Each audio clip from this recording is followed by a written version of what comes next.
Which is better for language learning, watching TV shows or watching movies? You might have heard or been given advice that you should watch movies and TV shows to help you get closer to your language goals. However, what's the benefit and what's the drawback of each one? Are movies better than TV shows? In this video, I'm going to explain the pros and cons of each from a psychological perspective. This applies to any language that you're learning because your brain works in the same way independent of the language. By the end of this video, you will know what kind of content to watch based on your time available and your language goals. For some people, it's better for them to watch movies, whereas others, TV shows. But I'm going to split this video into 3 sections that will be most useful for your goals. My name is James, I'm a native English speaker, puedo hablar español y anche posso parlare italiano.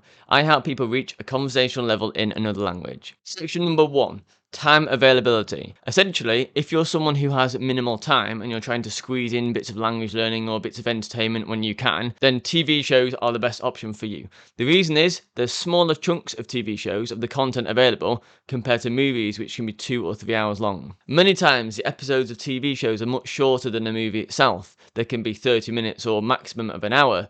And when you've not got much time to sit down and say watch content, then TV shows are the way forward, because then you're not missing out on a whole movie. You don't have to pause halfway through. The fact is, it's better to have little and often when it comes to language learning than a lot at once.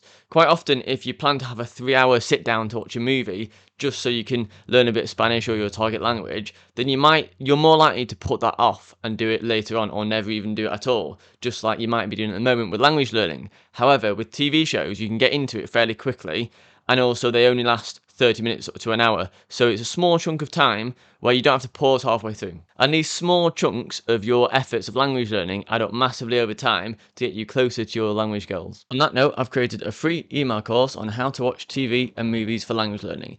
It gives you all the best tips and tricks on how you can spend the least time learning and get the most value out of your efforts. There's a link below to check it out. The second part I want to cover is there's more content to get into with TV shows as opposed to movies. With TV shows, you might have smaller episodes like 30 minutes or 45 minutes, but you have a lot of them. You have different seasons. Some TV shows have like 10 or 12 seasons, so that's a lot of content to get stuck into, and also you're not having to relearn the characters every single time. So in the first episode, or the first couple of episodes, you're introduced to the storyline, the characters, who does what, and you get into it, and then the following episode continues from that. And when that happens, you're more likely to want to continue watching despite it being a little bit of effort to understand what they're saying. That's perfect, because the more you're emotionally invested into it, the less effort your brain will have to do to understand the language, because you're going to continue watching it anyway. You're in a sense addicted to watching the content, which is perfect if it's in a different language, because you get so much exposure from continuing to do that over a long period of time. With TV shows, you can also take your time when learning it. You don't have to learn it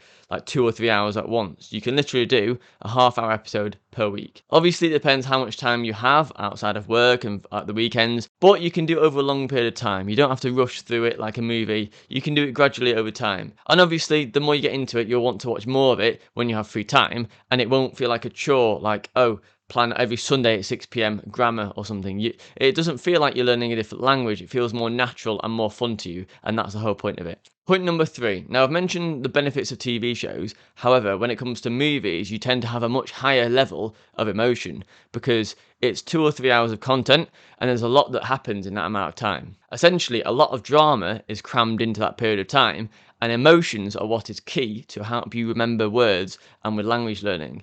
We tend to remember words when they're attached to an emotion, so maybe anger or sadness or excitement or curiosity. Positive emotions tend to be better, so if someone's celebrating or someone's saying something really positive to you and it's in a different language, you're most likely to remember the definition of that when it's explained to you.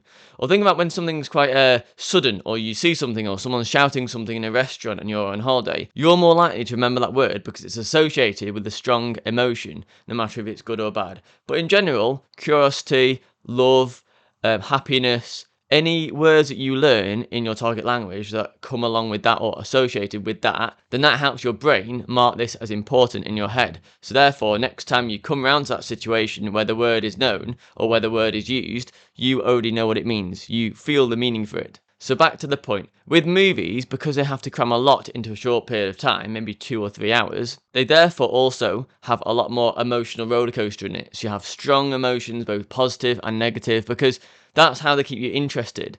And quite often with movies, one good thing about this is that they start quite quickly. So some movies are quite slow at the beginning, but within the first 15 minutes or 20 minutes, you know who the main characters are, you know what is likely to happen basically as you progress. You know what it's about. And that short period of time, 15 20 minutes at the start, that gets you emotionally invested in what's likely to happen. So you're really interested in what's going to happen, and that interest pulls you in despite it being a bit more effort because it's not in your native language. However, that can be really useful when it comes to sticking and remembering words for long term, because any emotions you experience in that movie, they're more likely to stay with you than something else like TV shows where it can drag on a little bit, it can take time. While there are high emotions, it's not crammed into a very short space of time like it is for movies. So that's it. I hope you enjoyed this. I've covered the details on the pros and cons of watching TV shows versus movies from a psychological perspective of language learning. I do have another video about how to watch movies and content when it comes to language learning. The main key is don't look at words. That's the title of the video. So feel free to have a look at that as it's in the same subject of this. And finally, I hope you enjoyed this video. If you did, feel free to give it a like and leave a comment below as to what you prefer, TV shows or movies. And maybe even leave your best recommendation for TV shows or movies that you'd recommend to someone else who's learning a different language. If you enjoy this kind of content, feel free to subscribe and I'll see you later. Thanks.